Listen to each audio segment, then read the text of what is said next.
중간에 가다가 끝나요. 끝까지 못 왔습니다. 한글 논문도 역시 마찬가지. 근데 그렇게 하면 논문이 여러분들이 논문을 이해할 수가 없습니다. 그래서 자, 지금부터 제가 이제 하는 거를 어디 메모지에다가 쓰세요. 요거 또 요 논문에다 해두면 또 여러분들이 이건 또 나중에 가버리니까 그 메모지 노트를 하나 가지고 연구 노트를 하나 가지고 적으면서 따라오세요.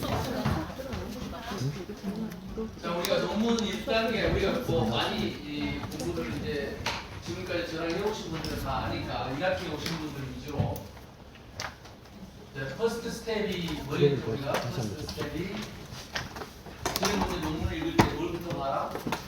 타이틀, 논문 제목부터 봐라. 논문 제목. 논문 제목을 보고 논문 제목을 보고 논문 제목에서 연구 모형을 유출을 해라. 연구 모형을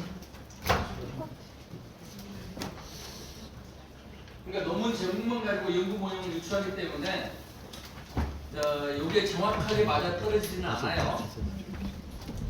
그 다음에 두 번째는 세컨드 스텝을 어디를 가느냐? 가설로 갑니다. 가설 설정으로. 가설 설정으로 가서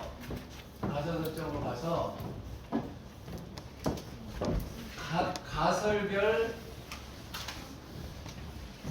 연구 모형을 만듭니다. 가설별 연구 모형을 유출을 하고 그 다음에 이걸 종합해요. 그러면 이게 연구 모형이 되겠죠. 자, 가설별 연구 모형을 유치한 다음에 종합 그 연구 모형들을 종합하면 실제로 이 논문의 연구 모형이 되죠. 논문 연구 모형.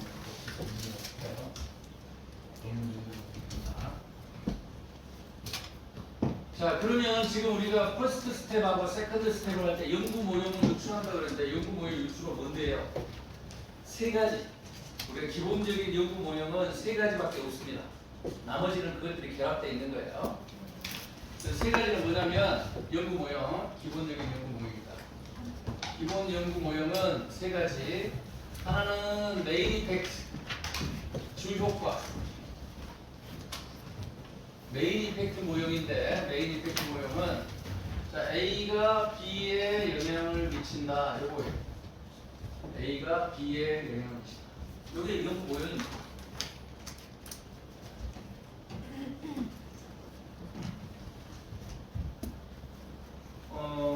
우리 김 교수님과 논문을 공부하는 시간이 길면 길수록 졸업하는 시간은 빨라진다. 요거는 이게 메인 이펙트예요. 메인 이펙트. 두 번째는 뭐냐면 마더레이팅 이펙트입니다. 마더레이팅 이펙트. 조절 효과예요. 조절 효과. 조절 효과는 뭐냐면 메인 이펙트가 있는 상태에서 이렇게 A가 지금 B에 영향을 미치고 있었는데 화살표가 위에서든지 밑에서든지 이 화살표로 가는 겁니다. 화살표로 가서 이렇게 C가 있는 거. 요게 조절 변수이면서 요걸 조절 효과 모형이라고 해요. 그러면 요 C가 이렇게 조절을 하니까 우리가 이렇게 호스가 있으면 호스가 물이 가는데 가운데에다가 내가 밸브를 하나 놔뒀어. 그래가지고 물의 양을 많이 흘러가게 할 수도 있고 적게 흘러가게 할 수도 있겠죠. 밸브를 조절하면. 그래서 조절 변수예요. 이렇게 호스를 조절한다라고 생각하시면 돼요. 그 다음에 세 번째는 미디에이팅 이펙트입니다.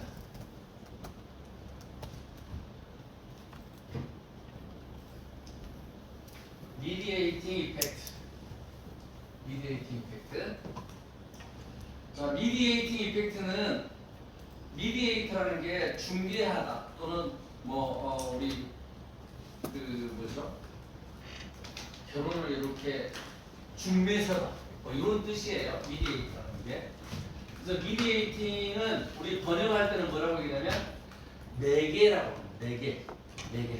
매개 효과 모형인데 매개 효과 모형은 뭐냐면 A와 B 간의 직접적인 거리가 안 돼요. 직접적인 연결이 안 돼. 호수를 내가 물을 보내고 싶은데 이 호수 길이가 여기까지 안 돼. 그러니까 중간에다가 이렇게 다리를 넣어가지고 A에서 C까지 보낸 다음에 C에서 B로 이렇게 보내가지고 간접적으로 A가 B에 연결된다는 것을 알려주는 모형이에요. 이게 미디에이트 이펙트.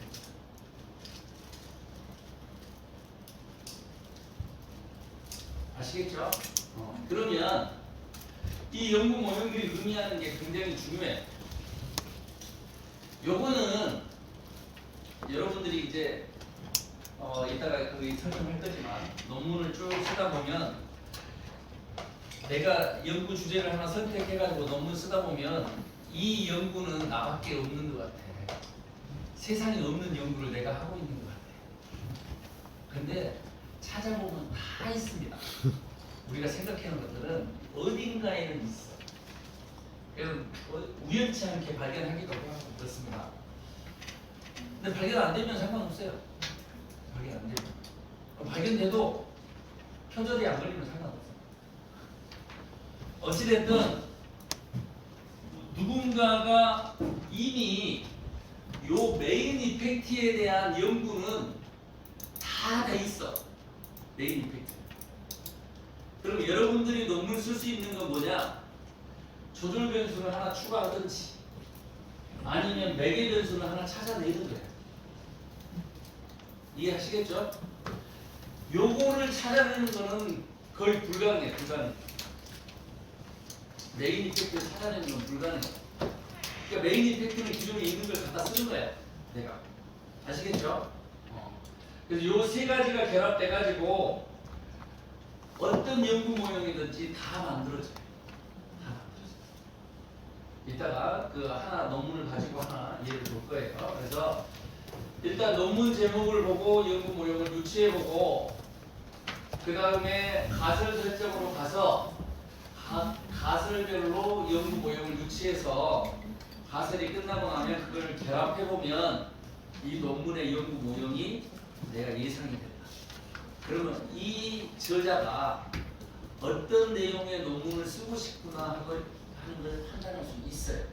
일단 2단계까지 여러분이 논문을 한번 해보자고. 자, 우리 첫 번째 논문 한번 봅니다.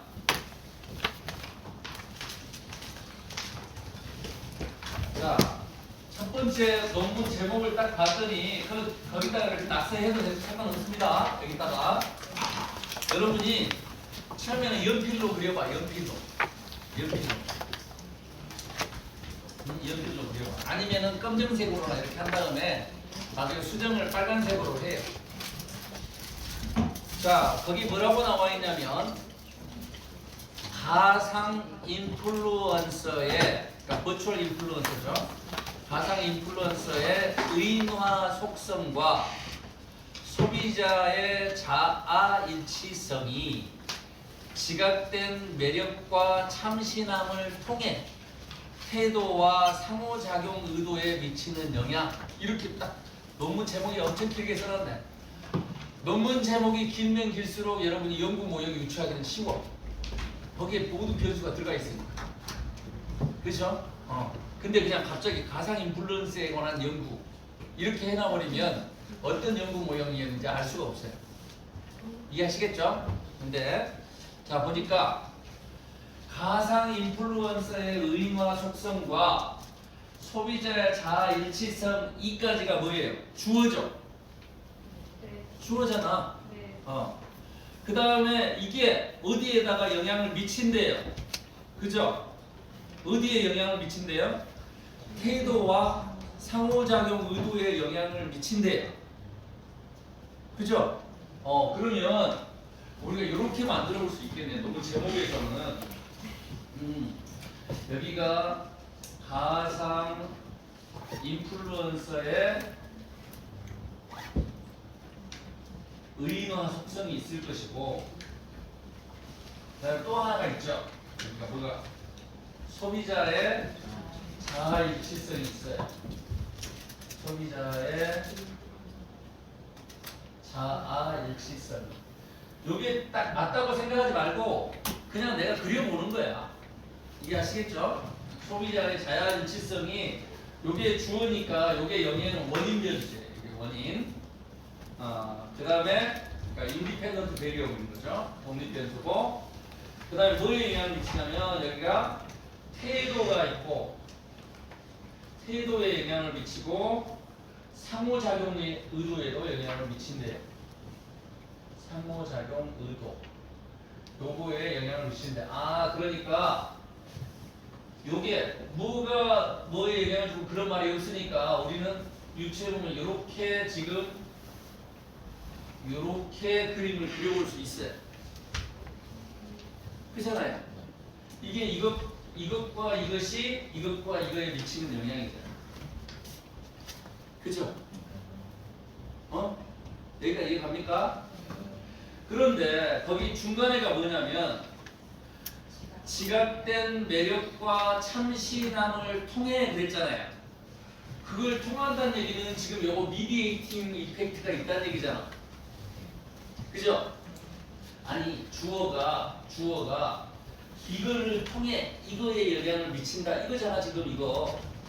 그러니까 여기에가 뭐가 있다는 얘기야. 뭔지는 모르겠지만 하여튼 중간에가 두 개가 있다는 얘기네. 요렇게. 그죠? 하나는 지각된 매력,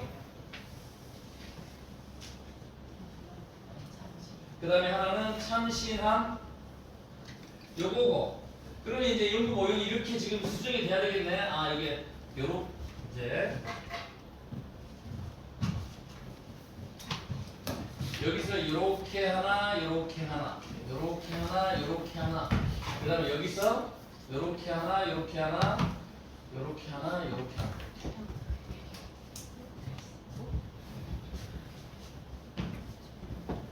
오, 이따 써.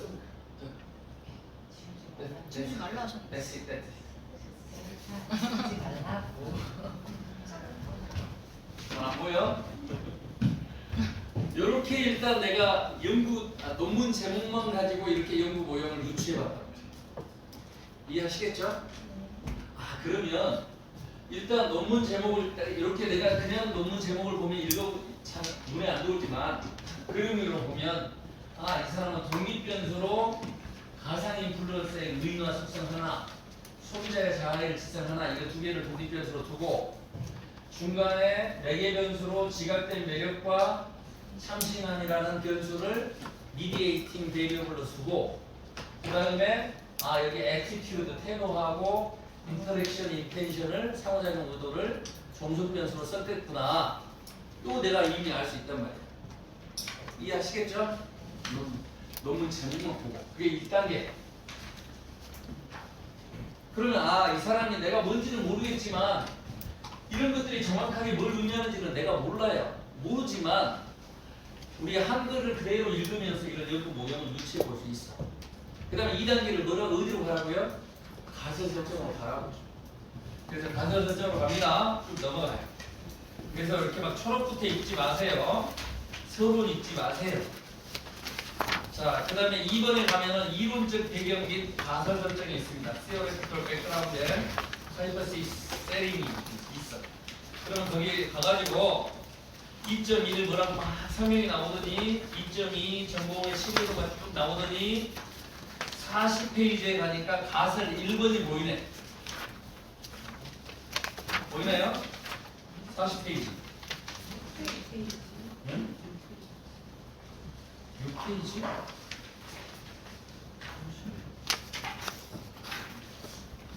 그 40, 이거 아니야? 가상이 불러서 40. 22개. 그래. 인스타그램. 그런가? 여기.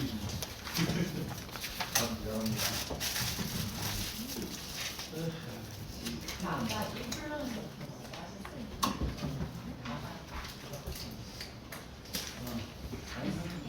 자, 그러면 여기 뒤로 넘어가가지고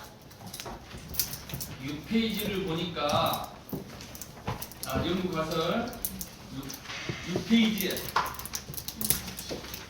6페이지에 뭐가 나와 있냐면 H1, H2 이렇게 나와 있어요. 보이시죠? 네, 그게 이제 가설 1번, 가설 2번인데 그걸 가지고 그림을 그려보는 겁니다. 가설 1번을 딱 보니까 가상 인플루언서의 활동성은 매력에 정에 영향을 미칠 것이다. 이렇게 나와 있네요. 그러면 요것만 그림을 갖고 그려보면 가상 인플루언서의 활동력이라는 게 네모 하나가 딱 그려질 것이지. 독립변수. 그죠? 그래가지고 그게 매력이라는 게 또 네모가 하나 그려지겠죠. 정석변수로. 그리고 화살표가 이렇게 딱 가겠죠. 그래서 그림 1번을 그려보면 이렇게 그려볼 수가 있다 이런 얘기야. 가상 인플루언서의 버추얼 인플루언서의 액티비티, 그러니까 활동성은 가상 인플루언서의 액티비티, 활동성은 뭐에 영향을 미친다고요? 여기에 매력, 차미, 포인트, 어트랙션.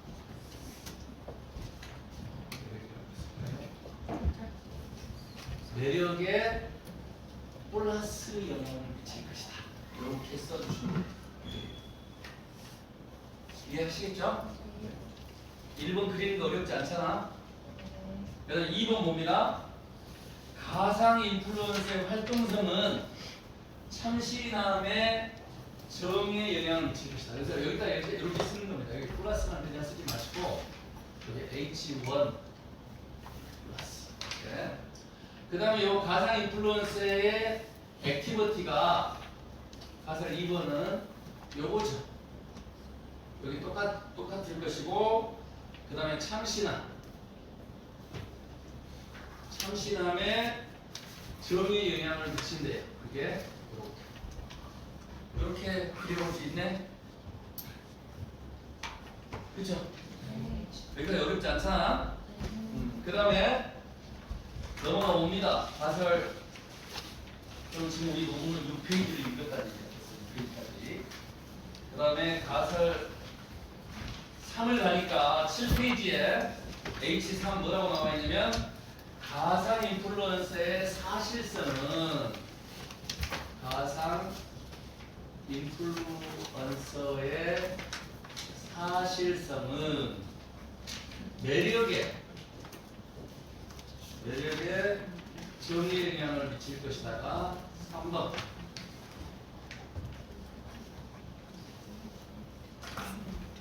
그 다음에 4번은 가상 인플루언서의 사실성은 또 참신함의 정의 영향을 미칠 것이다가 4번. 그 다음에 가설 5번. 가상 인플루언서의 실제 자아일치성은 가상 인플루언서의 실제 자아일치성은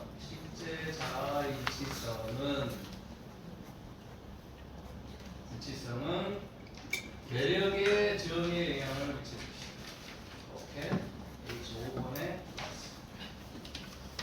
그 다음에 가설 6번은 독립변수 똑같으면서 요거를 참신함의 정의 영향을 미칠 것이다.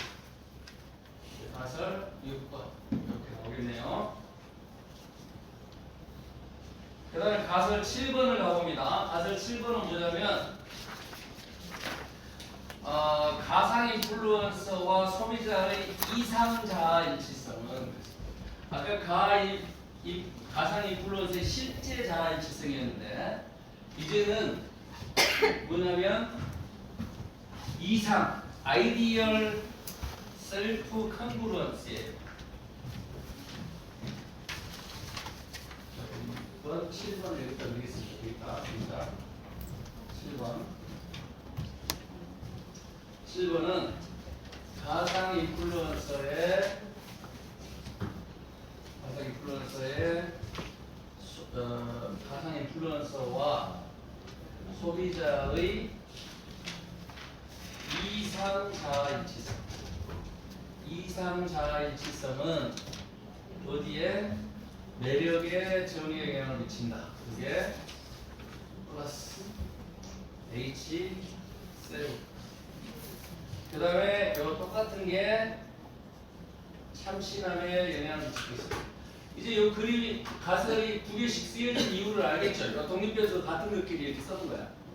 이해하시겠죠? 그래서 요게 H8 요게 정의에 영향을 미칠 것이다. H9번은 뭐냐면 가상 인플루언스의 매력은 요거잖아요. 요거. 매력은 태도에 정의에 영향을 미칠 것이다. 요게 7번, 9번. 그 다음에 10번은 가상 인플루언스의 매력은 상호작용 의도에 정의에 영향을 미칠 것이다. H10 플러스 이렇게 되겠죠. 그 다음에 H11번을 가보면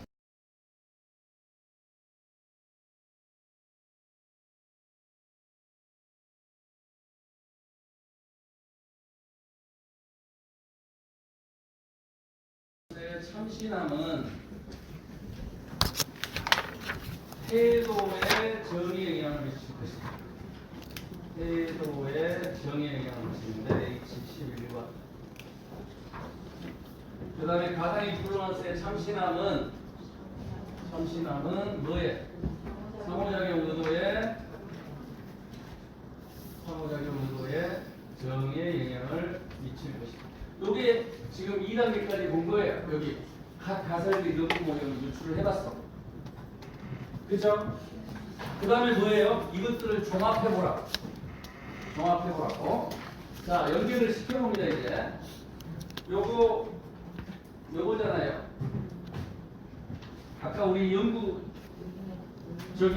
그 제목에서 봤던 거에 보면 의인화 속성을 몇 개로 둔 거예요.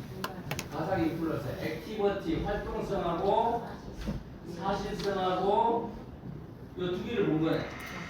그래서 여기 보니까 가상 인플루언서의 액티비티, 활동성, 가상 인플루언서의 사실성 이렇게 있으니까 요걸 여기 보면 가상 인플루언서의 의인화 속성 이거라고. 그러니까 여기에 몇 개가 있었던 거야? 두 개가 있었던 거야. 이해하시겠죠? 그래가지고 요것들이 중간에 매력하고 참신함을 놔두고서 각각 매력에도 가고 참신함에도 가고, 그죠? 이렇게 생략하면 이렇게 그릴 수가 있겠죠. 그 다음에 사실성이 여기가 이렇게 없어지면서 이렇게 H4 플러스 이렇게 되겠죠? 같은 거니까. 되잖아요. 그 다음에 그럼 이 두 개를 결합을 해보면 이렇게 보겠네.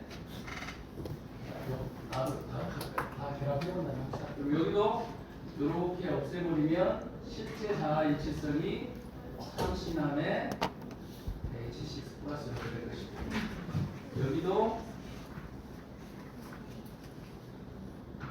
이렇게 되겠죠. H8 플러스가 될 것이고, 여기도 H10 플러스가 될 것이고, 여기도 H12 플러스가 되겠죠. 그죠?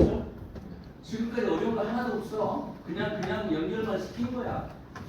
자, 이 상태에서 이걸 좀 더 줄여보자 이거지. 하나의 그림으로 만들어보자 이거죠.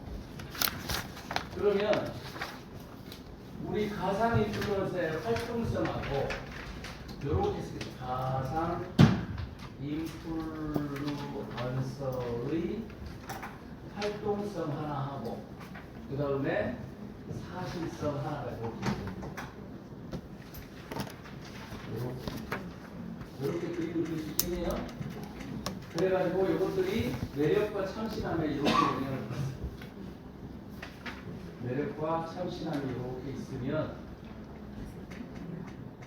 활동성이 매력에 가는 게 H1번, 활동성이 참신함에 가는 게 H2번, 그 다음에 사실성이 매력에 가는 게 H3번, 사실성이 참신함에 가는 게 H4번. 이렇게 되네요. 그 다음 가상 인플루언서의 실제 자아 일치성, 그 다음에 이상 자아 일치성. 그 자아 일치성을 우리가 실제하고 이상하고 두 개로 나눈 거죠. 그죠? 그러니까 자아 일치성. 그러니까 이 자아 일치성인데, 자아 일치성인데 여기도 하나는 실제, 또 하나는 이상. 이렇게 해가지고 실제가 매력과 참신함으로 가는 것. 이렇게 간대. 이게 가설 5번. 실제가 참신함으로 가는 거 6번. 이상이 매력으로 가는 거 7번. 이상이 참신함으로 가는 거 8번. 그 다음에 여기까지 다 왔어요. 여기까지 다 결합했어요. 그 다음에 매력이 태도와 상호작용 이렇게 있네. 매력이 여기가 태도 있고 상호작용이 있어가지고 상호작용도 이렇게 있어서 요게 가설 9번, 요게 10번, 요게 11번, 요게 12번. 이렇게 되네. 다 결합해보니까. 우리 논문 제목에서는 받으니까 요거를, 요거 하나가 요거고. 그죠? 그 다음에 요거 소비자의 자의질성이 요거고. 요거. 그죠? 그 다음에 여기 지각된 매력이 있었고, 참신함이 있었고, 태도 있었고, 상호작용도 있었고. 이해하시겠죠? 이 논문은 독립변수를 몇 개 쓰고 4개 쓰고 크게는 2개. 이해하시겠죠? 구체적으로 독립변수를 4개 쓰고 4개 변수를 2개 쓴 다음에 종속변수로 2개의 변수를 사용한 연구를 할 수 있는 거죠. 이해하시겠죠? 자, 어찌됐든 이제 우리는 원래는 이제 다 마지막에 이제 이론적 배경을 보는 겁니다. 여러분이. 그 다음에 이제 3단계는 뭐냐? 3단계는 자, 우리 2단계까지 왔습니다. 세컨드 스텝까지 왔어요. 그 다음에 서드 스텝은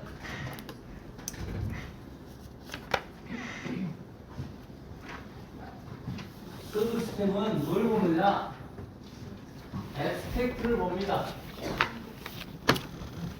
초록을 보는 거예요. 초록. 앱스트랙트를 보는 거예요. 초록은 어떻게 되어 있냐면 초록은 여기가 초록에가 들어가야 될 내용이 첫째는 연구 목적이 들어가 있습니다. 연구 목적이. 초록에가 연구 목적이 바뀌어요. 여러분이 이거 보면 그러면 여러분이 나중에 쓸 때도 어떻게 써야 된다는 얘기야. 초록에는 연구 목적을 제일 먼저 써야 된다는 얘기. 이해하시겠죠? 연구 목적이 들어가 있고 그 다음에 그 연구의 가설들을 풀어서 써놓은 연구의 목적이 결국 이건 뭐냐면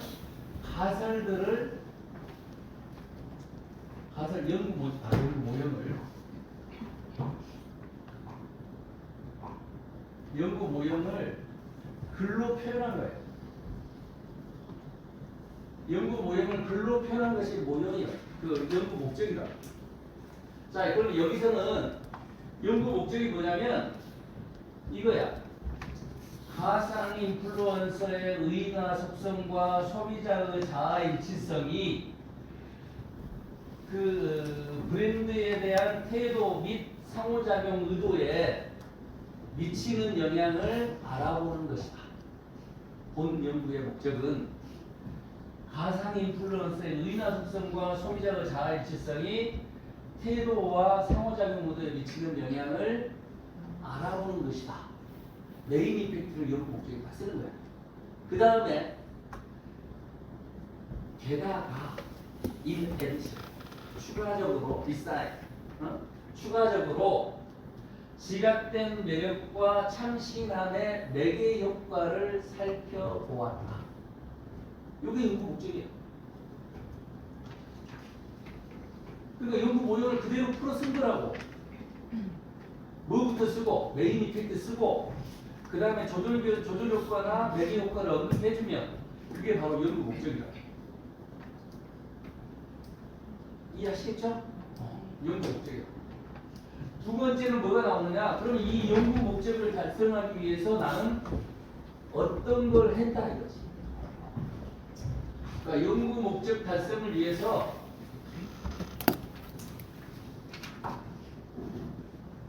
뭐뭐를 했다 이거야. 내가 설문조사를 했을 수도 있고, 그죠? 이 설문조사를 했을 수도 있고, 뭐 관찰을 했을 수도 있고, 뭐 여러 가지 이게 있겠죠. 뭐뭐를 했다. 그래가지고 데이터를 이걸 뭐라고 얘기냐면 요거를 실험 디자인이라고 얘기해요.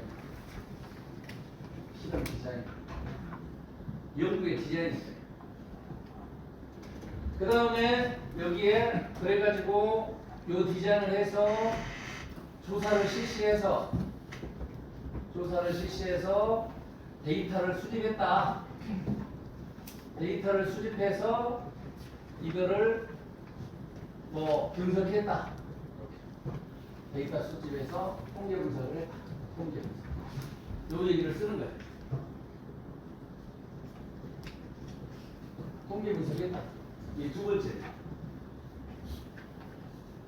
자, 여기서는 뭐냐면, 자, 거기 우리 그 보죠. 거기 보면 우리 초록을 보면 뭐라고 나오냐면, 자, 최근 고도로 발달된 가상현실과 인공지능 기술은 물리적 제약 없이 콘텐츠를 제공할 수 있는 가상 인플루언서를 창조하였다. 짝! 그거 보세요. 이게 쓰는 거 아니야. 이게 서론에 쓰는 거예요. 이게 쓰는 게 아니에요. 경북대학교 교수 박사부 연구 호랑이 써는지. 자, 어쨌든 요거 인플루언스를 창조하였다. 이거 쓸 필요 없습니다. 그러니까 이들은 의인화된 모습으로 기업의 메시지를 일관되게 전달할 수 있으며 타겟 소비자의 취향을 반영한 모습으로 기업과 소비자 모두에게 인기를 얻고 있다. 자, 그거 보세요. 다 필요 없습니다. 다 서론에 갈 내용이야. 그 다음에 또한 디지털 네이티브 세대의 성장과 함께 기업들은 가상 인플루언서의 활용 제품 및 서비스를 홍보하고 소비자와의 연결을 도모하고 있다. 지금 해요. 쫙 지우고. 그 다음에 2회까지 지우고 그 다음부터가 이제 사실은 초록에 쓰이지. 본 연구는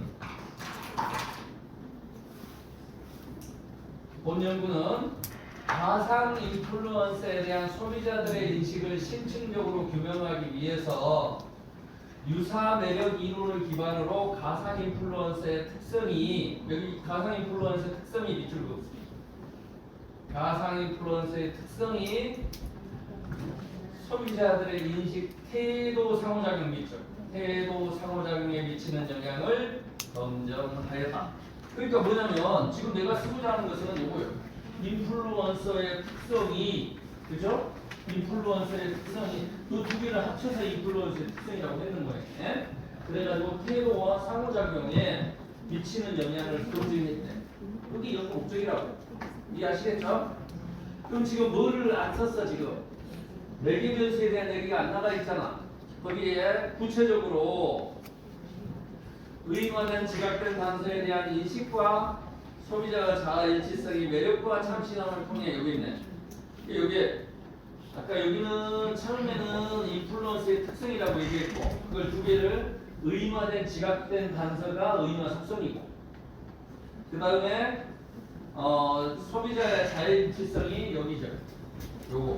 요것이 뭐를 통해서 매력과 참신함을 통해서 태도와 상호작용에 미치는 영향을 실증 분석하겠다. 이거 다 풀어 쓴 거잖아. 제가 그러면 이렇게 썼어요. 어떻게? 가상 인플루언서의 의인화 속성과 소비자의 자율일치성이 태도와 상호작용에 미치는 영향을 살펴보았다. 특히 이들 관계를 매개하는 지각된 매력과 참신함의 매개 효과를 살펴보았다. 이런 거 되는 거죠. 이해하시겠죠? 자, 그 다음에 이게 나와야 되는데 이 부분이 빠져 있어 지금 이 친구는. 이해하시겠죠? 이 부분이 어떤 내가 실험을 했다든지 뭐 이걸 써줘야 되는데 그게 없다고 지금 빠져 있고. 그 다음에 세 번째 나와야 될 내용이 뭐냐? 두 번째고 세 번째는 그럼 이렇게 해가지고 연구 목적 달성을 위해서 이런 실험을 해가지고 데이터를 이렇게 수집해서 통계 분석해 보니 그 결과 연구 결과 또 얘기 나와요. 연구 결과 가설 1번은 어떻고 가설 2번은 어떻고 이 내용들을 쭉 이렇게 다 써줍니다. 근데 여기는 뭐라고 썼냐면 그냥 연구 결과 가상 인플루언서에 대해 소비자가 지각하는 활동성과 사실성은 이거죠.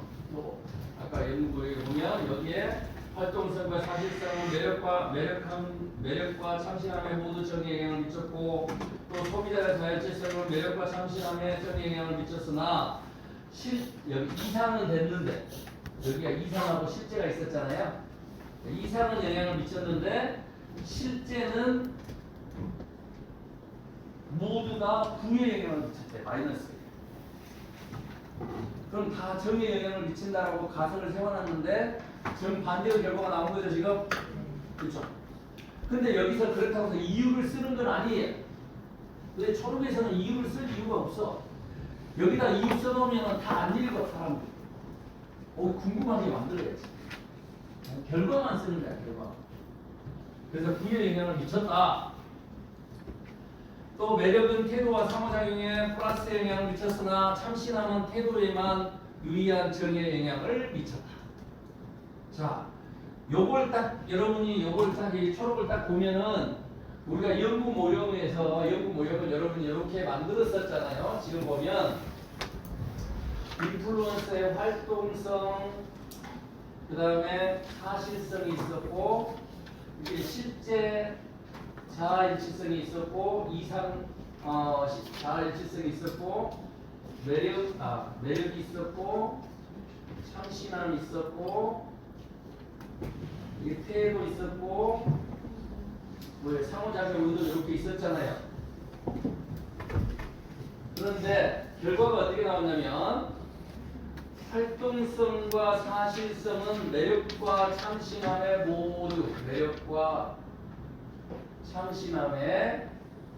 모두 정의 영향을 미쳤습니다.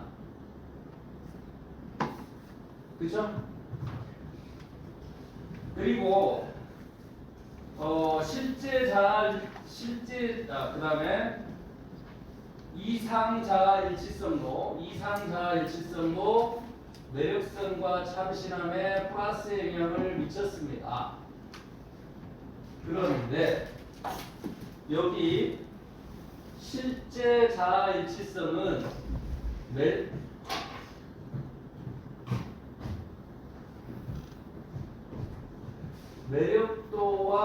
매력과 참신함에 마이너스의 영향을 미쳤다네. 제가 지금 색깔은 달리겠지만 실선으로 그었잖아요. 실선으로 그은 건 통계적으로 유리했다는 얘기야. 통계적으로 유리하지 않으면 정선으로 그은 거야. 이해하시겠죠? 지금 반대가 나왔긴 했지만 통계적으로 유리한 거야. 요거는 이제 여러분이 선택이야. 나중에 연구 끝나고 나서 내가 말을 이렇게 만들 수 있으면 마이너스 관계로 내가 가설을 설정할 수 있으면 그렇게 바꿔주면 다 채택이 되는 거지. 이해하시겠죠? 통계적으로 유의하게 나왔으니까. 근데 통계적으로 유의하게 나왔느냐 안 나왔느냐가 굉장히 중요하다고. 그 다음에 매력은 태도와 상호작용 의도에 정의에 영향을 미쳤으나 실제 자활성은 실제 자활성은 아니 뭐예요? 참신함은 태도에만 유의한 정의에 영향을 미쳤고, 그 다음에 아무 얘기가 없는 걸로 봐서 여기는 어떤 유의하지 않았다는 얘기야. 이해하시겠죠? 이해하시겠죠? 여기 없습니다 지금. 자, 이렇게 해 놓으시고요. 지금 여기는 얘가 지금 논문을 제대로 안 썼어요. 이 논문이 지금 제가 이게 논문이 좋다고 가져온 게 아니고 이렇게 틀린 것을 자꾸 지적을 하는 거예요. 용어들이 지금 왔다 갔다 해. 아까도 얘기했지만 제가 꽃을 좋아하는 것하고 꽃을 가꾸는 걸 좋아하는 건 다른 거라고 했어요. 상호작용이라고 쓰면 안 되는 거라고. 상호작용 의도라고 했잖아. 가설에. 그러면 초록에도 다 상호작용 의도가 나와야 되는데 아까는 막 주변에 보면 상호작용이라고 나와. 지금 몸이 넣었는데 아까 상호작용 이랬는데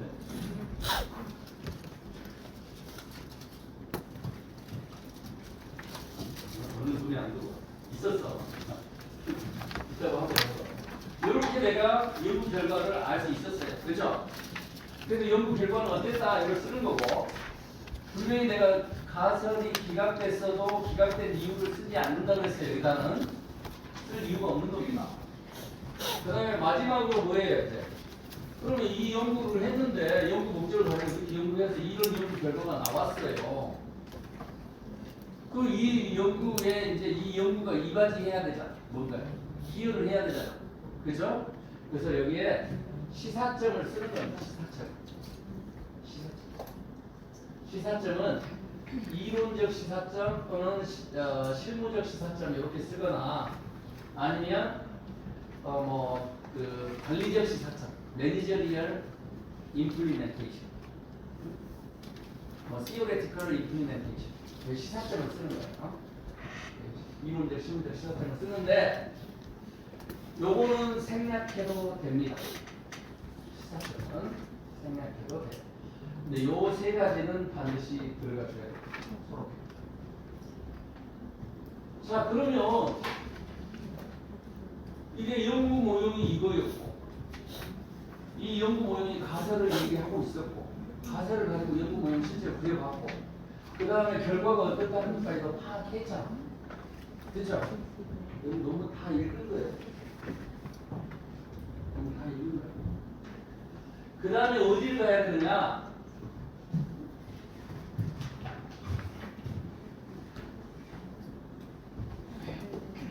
자, 우리 3단계까지 왔습니다. 이제 4단계에 가서 뭘 보느냐?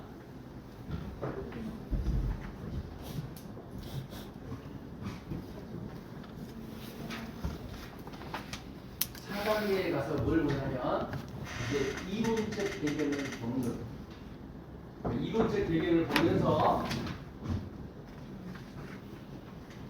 이론적 배경을 보면서 가설하고 연결이 잘 되는지, 가설과의 연계, 요게 중요해요. 이론적 배경이 가설을 어떻게 세웠다는 걸 이제 알았어. 근데 그 가설이 왜 이 사람이 이렇게 세웠을까? 그거에 팩트라고 했어요. 요게 이제 여러분이 공부할 내용입니다. 여러분과 저의 차이는 지금까지 분석하는 데는 아무 차이가 없어요. 여기서 차이가 나. 저는 논문을 많이 봐왔기 때문에 이런 이론들 가지고 이런 가설을 세웠구나. 이걸 안 읽어봐도 대충 알 수 있는데 여러분들은 이제 이게 공부가 안 돼 있기 때문에 이걸 유추가 안 되는 거죠. 그러면 여러분들은 뭐예요? 이렇게 쓴 다음에 이 논문을 가지고 처음부터 끝까지 다 정리하는 게 아니라 지금까지 정리한 걸로 다 끝났어. 여기서 이론적 얘기가 내가 모르는 거 있잖아. 예를 들면 여기 이론적 배경을 보면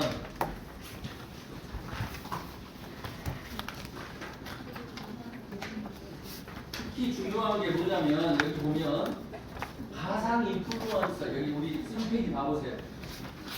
가상 인플루언서는 이거 우리가 그냥 뭐 SNS나 뭐 이런데 뭐 이모지나 뭐 이런 거라고 생각하시면 돼. 그러니까 이런 것들은 중요하지 않아. 뭐가 중요하냐? 띠어리라고 나와 있는 게 중요합니다. 그러면 4페이지에 가가지고 뭐냐면 유사성 매력 이론이라는 게 있단 말이야. 뭐냐면 similarity attraction theory가 있어. 띠어리가. 요 띠어리를 여러분이 읽어보면서 이거 정리를 해놓으시는 겁니다.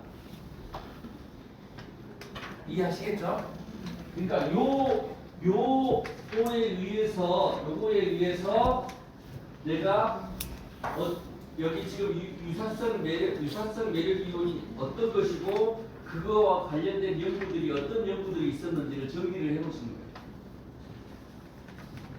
네 번째 단계에서 이론적 배경을 가지고 가설과학 연계를 확인하는데 여기에 정리를 하실 필요가 있다. 이론 정리. 해가지고 여기에서 정리를 해놓으시고. 그럼 여기 첫 번째 유사성 매력 이론이라는 게 있어요. 유사성 매력 이론 여기 있고.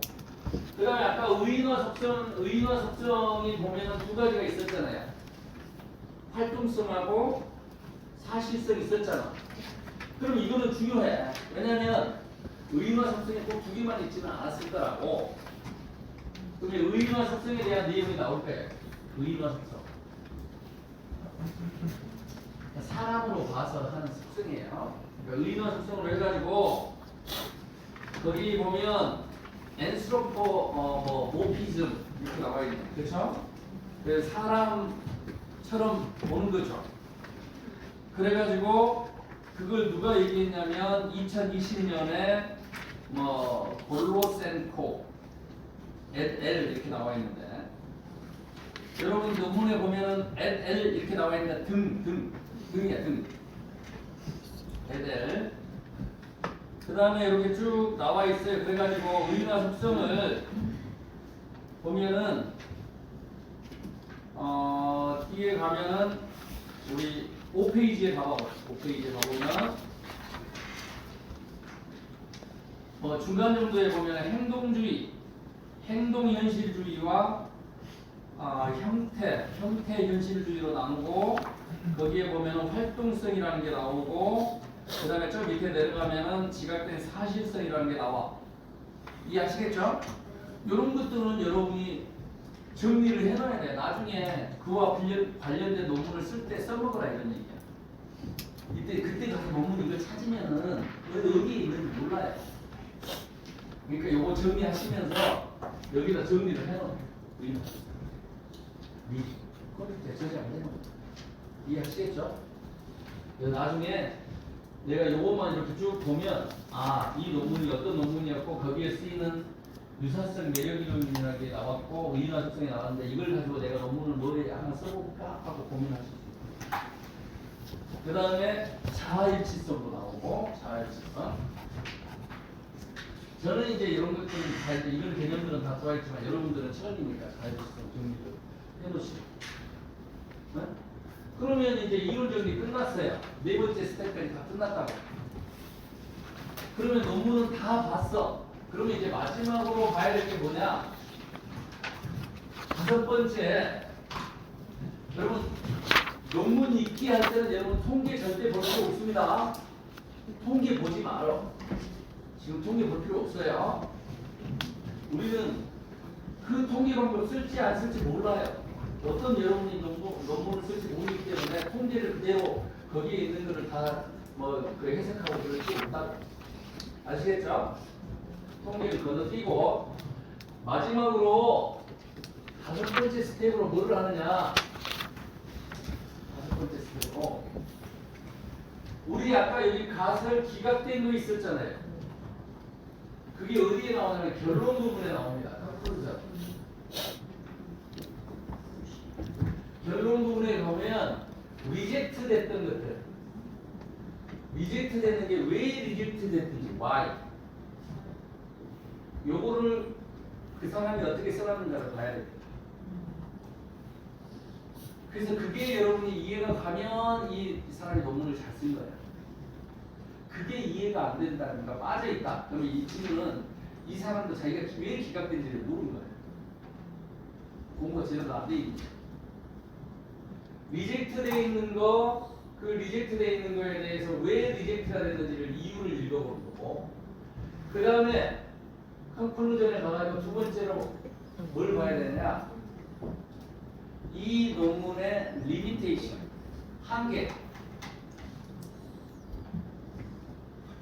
한계와 퍼더 스텝, 향후 연구 방향.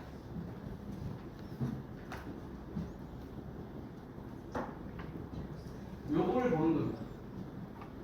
그래가지고 이 친구 보통 한계가 이렇게 있었으니까 앞으로는 이렇게 이걸 수정해서 이렇게 연구해 보겠다 이렇게 쓰는 거거든요. 그걸 보고 여러분은 진짜 이거 한번 해볼 만한데 그럼 여러분이 쓰시면 돼요. 그래서 논문이 이 사람이 한계로 극복하지 못했으면 내가 극복하면 요게 논문이 끝이야.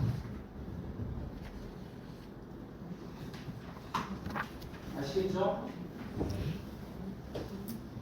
자, 이렇게 해서 한 줄의 논문 하나씩 이렇게 읽어드리면 되고요. 그 다음에 맨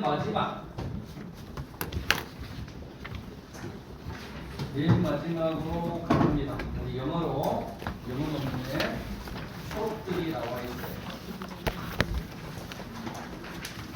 자, 영어로만 나와 있지 내용은 똑같습니다. 근데 이게 중요한 게 뭐냐면 제가 이게 지금 고려대 우리 조카의 아이디를 가지고 들어갔는데 고대 동부랑 들어갔는데 요 저널 자체가 1년 딜레이 돼서 올라오는 거예요. 그래서 본문을 찾을 수가 없어. 저널을 구독을 하긴 하는데 학교에서 우리 학교는 거의 인문사회계가 거의 없어요. 우리 학교로 들어가고 논문 검색이 어렵고 우리 누가 그때 라는 거 알고 있더라? 아이고 여기 그 사이트 알고 있어요. 그러니까 거기서 좀 나중에 여기에 나와 있는 것들을 좀 이렇게 뽑아놓고 나를 줬으면 좋겠어. 자, 거기 보면은 우리 저널 오브 브랜드 매니지먼트 이렇게 나와 있어요. 자, 이게 이제 우리 브랜드를 아까 우리 수업을 안 들은 사람들은 모를 텐데 브랜드를 무조건 내가 알고 있는 하나를 사람으로 생각해요. 그래서 그 사람과 내가 관계를 형성해가는 과정이라고 봐야 돼요. 브랜드 마케팅은. 그러다 보니까 우리가 브랜드도 사람이니까 브랜드도 사랑을 합니다. 그래서 브랜드 러브라는 개념이 있고요. 또 브랜드가 증오도 해요. 그래서 브랜드 헤이트도 있습니다. 그 다음에 브랜드가 멋진 놈도 있어요. 쿨한 놈. 그래서 브랜드 쿨도 있습니다. 이런 개념들을 여러분이 공부를 하셔요. 그게 하나하나가 논문이에요. 그래서 여기에 용어만 한 번씩 좀 몇 개 보고 넘어가 보도록 할게요. 자, 여러분 논문 제목 첫 페이지에 보면 데스티네이션 브랜드 뭐라고 나와 있어요? 논문 제목에. 아니 거기 저널 오브 브랜드 매니지먼트 해가지고 볼륨 32에 그 밑에가 제목이에요. 논문 제목. Using Value Co-Creation Behavior 쭉 나온 다음에 맨 마지막에 Destination Brand Equity라고 나와 있다고. 아까 에셋이 아니라니까. 지금 A형이 못 찾아 지금. 모르겠네.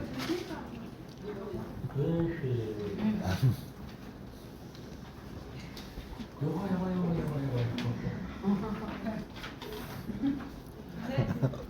브랜드 에쿼티라고 나와 있죠? 네. 근데 나중에 여러분들이 브랜드 에셋이라고 쓰면은 창피해. 그러니까 우리는 브랜드 자산이라고 있고 브랜드 에쿼티라고 쓴다. 이해하시겠죠? 보고 이야기하려고 한 거고. 나중에 하나하나 다 볼 거예요. 요거는 지금 요 자료는 언제 보려고 하냐면 우리 논문 쓰기 있죠. 논문 쓰기 하기 전에 제가 여기에 나와 여기 지금 14개인가 그래요. 그래서 요거 초록들을 몇 개씩 설명을 해줄 거예요. 그래서 설명해주면 그걸 가지고 여러분들이 거기에 나오는 단어를 가지고 그 단어가 들어가 있는 논문을 검색을 해보는 거죠. 그래가지고 여러분들이 나름대로 논문을 만들어 보는 거예요. 그래서 여기에 들어있는 용어를 가지고 용어를 가지고 이번 학기에 논문을 하나씩 그냥 쓰는 겁니다. 이거는 학위 논문과 관계없이 이해하시겠죠? 그래서 이 용어를 다 설명을 해줄 거예요, 제가. 그 다음에 두 번째 논문을 한번 봐봅니다.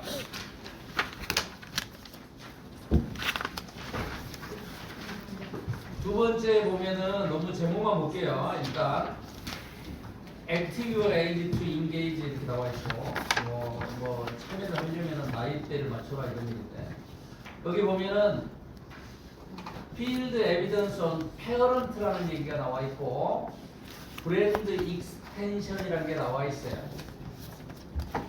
페어런트 브랜드 익스텐션. 자, 요거는 제가 용어를 설명을 하려고 해요. 여러분 브랜드 마케팅에서는 굉장히 중요한 주제 중에 하나가 뭐냐면 브랜드 익스텐션입니다. 브랜드 확장이죠. 자, 브랜드 익스텐션인데 이 브랜드 익스텐션은 뭐냐면 자, 어떤 브랜드를 요 브랜드 A라는 브랜드를 새로운 제품 뉴 프로덕트에다가 새로운 제품을 개발해가지고 여기다가 A라는 이름을 그대로 붙이는 게 브랜드 익스텐션이란 말이에요. 이랬을 때 원래 있던 이 브랜드를 뭐라고 얘기하냐면 페어런트 브랜드라고 얘기합니다.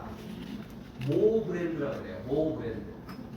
엄마 브랜드. 모 브랜드. 페어런트 브랜드. 엄마 브랜드. 마더 브랜드. 엄마 브랜드가 새끼를 찼어. 여기에다가 그래서 이걸 뉴 프로덕트라고 안 하고 뭐라고 얘기하냐면 익스텐션 프로덕트라고 합니다. 확장 제품. 익스텐션 프로덕트라고 해요. 그래서 확장 제품. 아시겠죠? 거기 페어런트라는 얘기는 모 브랜드라는 얘기야. 아시겠죠? 그 다음에 브랜드 익스텐션 이렇게 나와 있잖아. 원래 익스텐션 프로덕트가 있어가지고 요거를 요렇게 이름을 붙이는 걸 뭐라고 얘기하는 거예요? 브랜드 익스텐션이라고 얘기하는 거예요.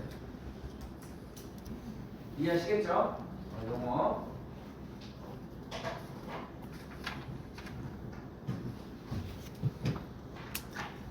그 다음에 세 번째 용어만 잠깐 설명하고 갈 거예요. 세 번째 용어 보시면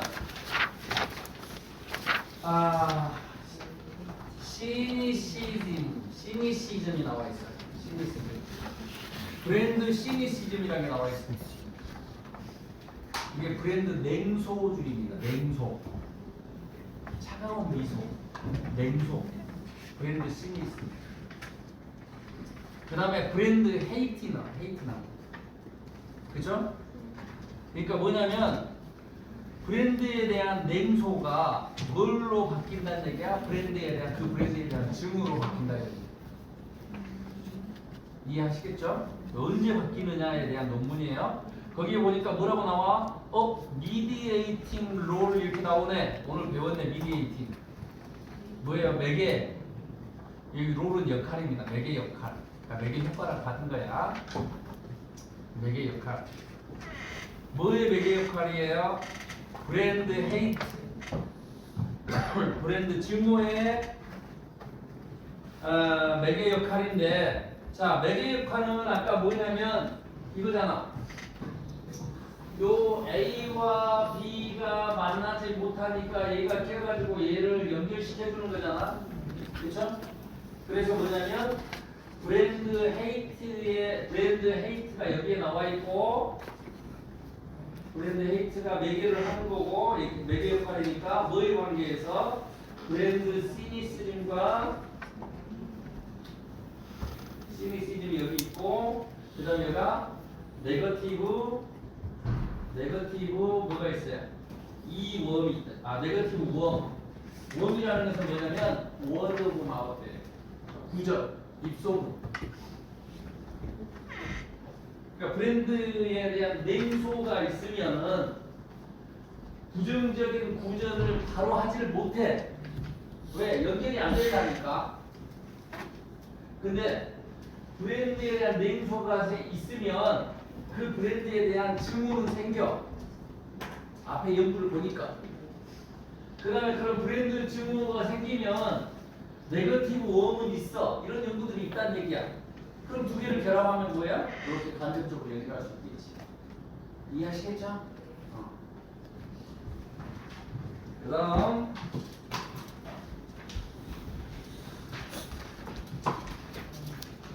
근데 이렇게 하는 게 너무 힘든데? 내가 미쳤나 봐. 왜 이렇게 한다고 그러지? 엄청 힘든데? 그 다음에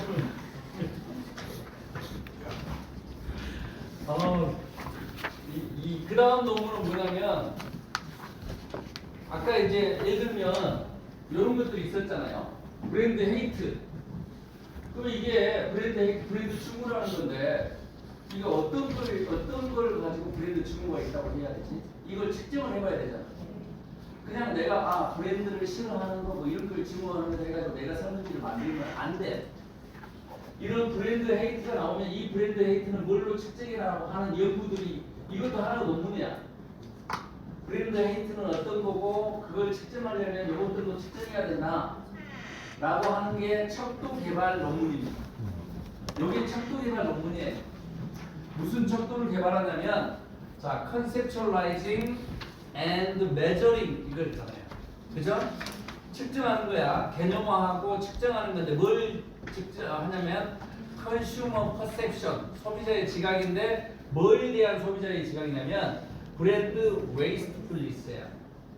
그러니까 뭐냐면 브랜드 낭비. 이해하시겠죠?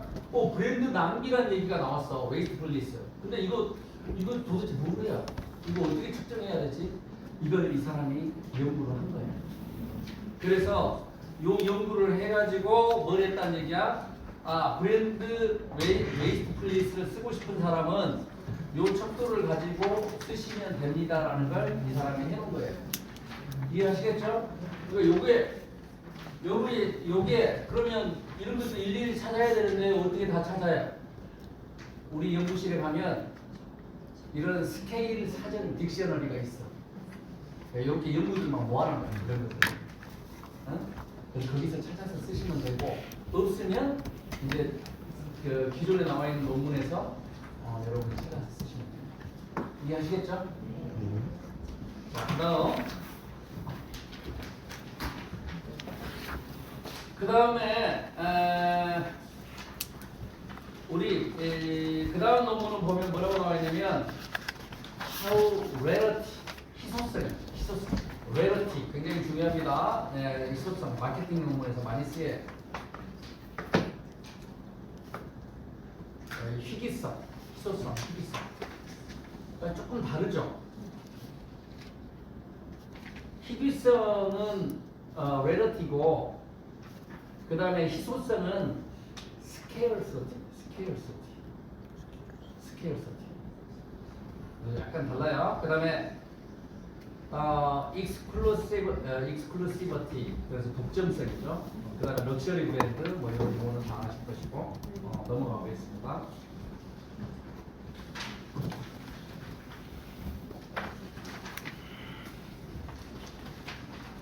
그 다음 논문을 보시면 how celebrity라는 것은 유명인이에요. 유명인. 셀리브리티가 나오면은 뭐가 나오겠어요? 광고 모델 나오겠죠. 광고 모델을 유명인을 쓰는 거야. 그래서 셀리브리티 애트리뷰트. 아까 애트리뷰트가 뭐냐면 속성입니다. 속성. 우리 속성 기억이 나나요? 아, 브랜드 이미지라는 것은 연상들의 결합이고 A set of associations 있잖아요. 그래, association의 종류의 attribution, benefit, form, 기업 이거 있었잖아요. 거기에 attribute 이거 속성입니다. 그래서 유명인 속성, 우리가 셀렙이라고 얘기하는 셀렙, 응? 셀리브리티 애트리뷰트 데미지. 그러니까 셀리브리티 애트리뷰트가 유명인 속성이 데미지 뭐가 손상을 시킨대요. 뭐와 뭐 관계를 커스터머 브랜드 릴레이션십을. 오 이거 뭐야? 이거 고객하고 브랜드하고 관계를 형성하고 있었는데 그 관계를 깨뜨린다 이런 얘기죠. 뭐가? 유명인 속성. 이해하시겠죠? In live streaming commerce, 그러니까 라이브 커머스죠. 라이브 커머스 아시잖아요. 우리 뭐 방송 중에 직접 물건 파는 거 이런 거예요. 거기에 누가 나오면 유명인이 나오면 오히려 고객과 브랜드 간의 관계를 깨뜨릴 수 있다. 생각지도 못한 거다. 이런 논문이 좋은 거예요. 그래서 뭐라고 나와 있어요? 다크 사이드. 부정적인 측면. 이해하시겠죠? 우리가 셀리브리티를 줘가지고 집중력을 주려고 하는 거잖아요. 그러니까 이게 뭐냐면 유명인을 썼을 때 가장 큰 단점이 뭐냐면 시선을 뺏긴다는 거예요. 유명인한테 시선을 뺏김으로써 내가 제품에 집중해야 되는데 그 제품에 대한 집중력이 분산돼요. 이해하시겠죠? 보이? 다음 우리가 아무 생각이 있어 지금 뭐를 앞에서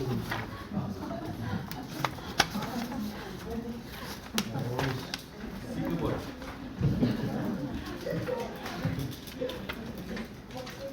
그 다음에 그 다음 논문에 보면은 investigating roles of brand attachment가 나옵니다. attachment. 브랜드 애착이에요. 애착.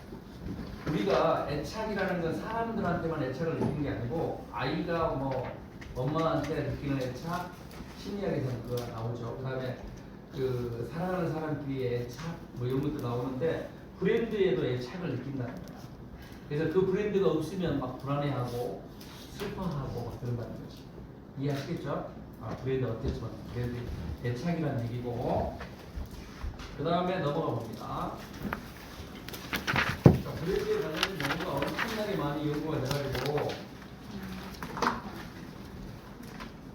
지금 가장 최근 것만 했기 때문에 지금 여러분들이 안 들어본 것들이 나오는 거예요. 여기에 보면 브랜드 쿨리스가 나오잖아요. 그렇죠? 쿨한 브랜드, 멋진 브랜드가 있죠. 그래서 브랜드 쿨리스 이것도 중요하고, 그 다음 밑에 줄 보니까 미디에이팅 이펙트 나와 있네. 그렇죠? 미디에이팅 이펙트 나와 있고 쭉 가다 보니까 마더레이팅 이펙트도 있네. 그렇죠? 마더레이팅 이펙트. 오늘 공부했던 것들이에요.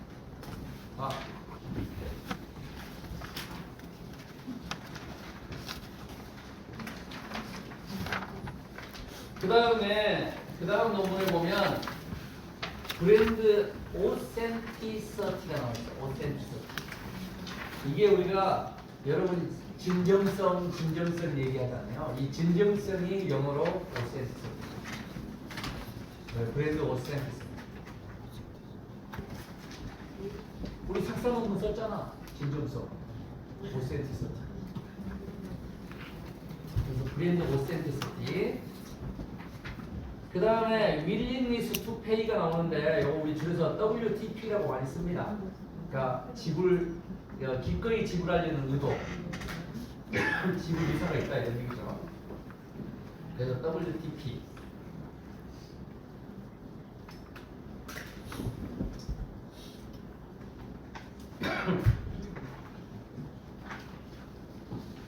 넘어가 보시고요. 거기도 뭐가 나와 있어요?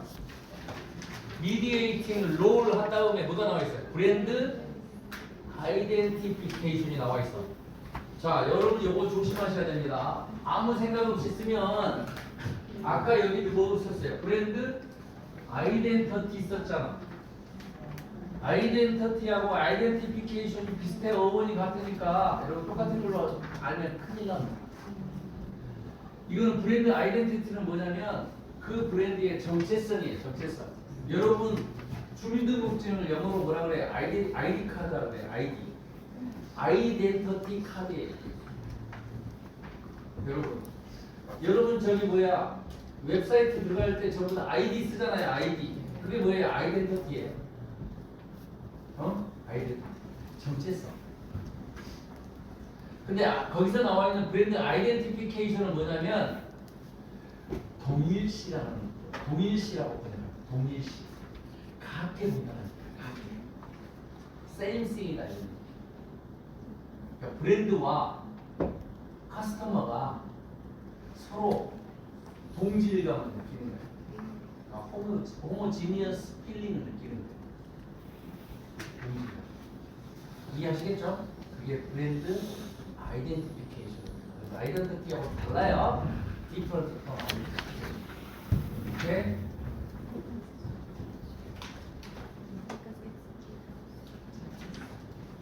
정체성. 내가 한글 발음이 안 좋나?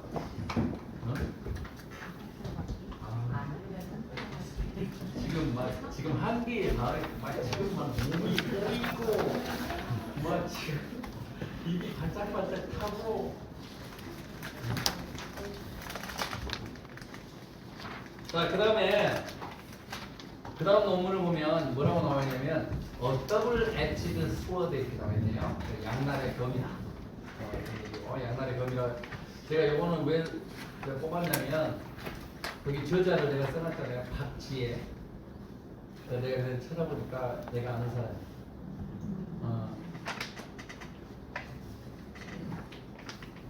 지금 연구년을 가 있는 거예요. 2024년에 연구년을 가지고 쓴 겁니다. 거기에 보면은 뭐가 나와 있냐면 브랜드 셀프 레귤러터리 메시지. 레귤러터리라는 말이 나와요. 레귤러터리 굉장히 중요합니다. 레귤러터리. 자, 여러분 이걸 구글이나 이런 데 돌리면 번역기 돌리면 레귤러터리는 전부 다 규제라고 번역해요. 규제. 근데 뭐냐면 조절이에요. 조절. 그래서 굉장히 닥터 히긴스라는 그 박사가 요 레귤러터리 포커스라는 시어리를 만들어내요. 레귤러터리 포커스. 레귤러터리 포커스라는 건 무슨 얘기냐면 우리가 조절 초점이라고 해요. 조절 초점. 레귤러터리 포커스는 두 가지가 있다. 응? 자, there are two types of regulatory focus. 뭐냐면 two 타입이 하나는 뭐냐면 프로모션 포커스가 있고, 그 다음에 프리벤션 포커스가 있고. 굉장히 중요합니다. 프로모션 포커스는 우리가 향상 초점 이렇게 돼요. 그 다음에 프리벤션 포커스를 뭐라고 얘기하냐면 예방 초점을 이렇게 해요. 프리벤션, 프로모션 포커스. 사람도 조절 초점이 다르고요. 향상 초점적인 사람이 있고 또는 예방 초점적인 사람이 있어요. 사람도 그렇고 제품도 그렇고 브랜드도 그렇습니다. 자, 향상 초점은 뭐냐면 내가 지금 이 상태인데 좀 더 나은 상태를 추구하려는 상태, 좀 더 나은 것, 이걸 프로모션 포커스 된 사람이라고 얘기하고, 어떤 사람은 내가 지금 이 상태인데 이 상태가 더 나빠지지 않았으면 좋겠습니다. 더 앞으로 나가는 걸 원하지 않고 더 나빠지지 않았으면 좋겠습니다. 이게 우리가 프리벤션. 그러니까 나쁜 상황을 회피하는 거예요. 그러니까 avoid the bad thing, bad situation. 여기에 뭐냐면 프리벤션. 여러분 전관장, 홍삼 면역력을 어떻게 해줘요? 면역력을 높여줘요. 그러면 프로모션. 면역력이 떨어지지 이 정관장, 이 홍삼을 먹으면 당신의 면역력을 지킬 수 있습니다라고 광고하면 프리벤션. 면역력을 높여줍니다. 그러면 프로모션. 이해하시겠죠? 사람도 향상 초점적인 사람이 있고 예방 초점적인 사람이 있어요. 그러면 이게 이제 나오는데 레귤러터리 나중에 가서 컨시스턴시라는 게 나와요. 그럼 무슨 얘기냐면 레귤러터리 킥 여기는 레귤러터리 포커스 논문을 쓴 뒤에 나중에 이 사람이 무슨 논문을 쓰냐면 레귤러터리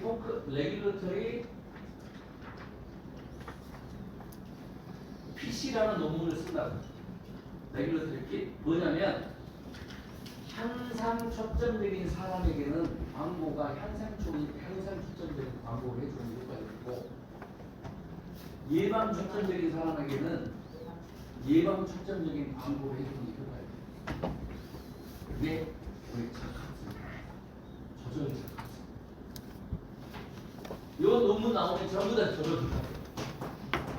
여기도 마찬가지입니다. 그렇죠? 그래서 레귤러터리 셀프 레귤러터리니까 뭐냐면 자아 조절이죠. 그러니까 뭐냐면 자기가 향상 초점적인가 아니면 예방 초점적인가 이런 얘기. 다음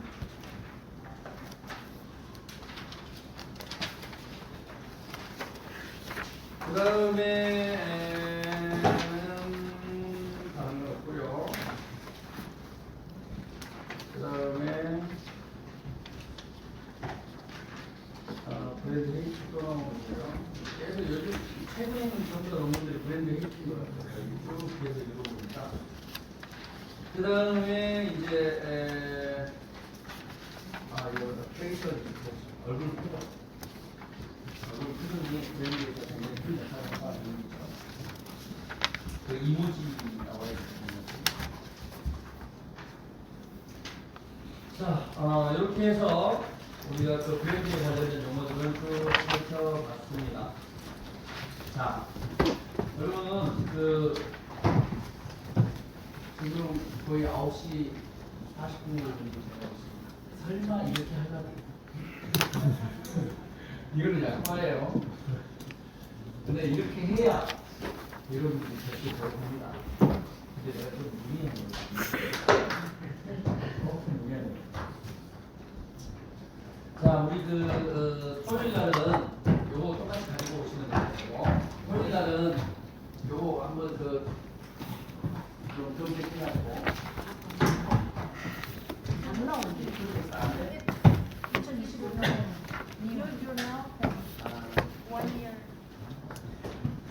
그러면 뭐 다른 이거 갖고 초록만 일단 한번 초록만 가지고 오시고요. 토요일 날은 그렇게 하도록 하고 토요일 날 뵙겠습니다. 예, 수고하셨습니다.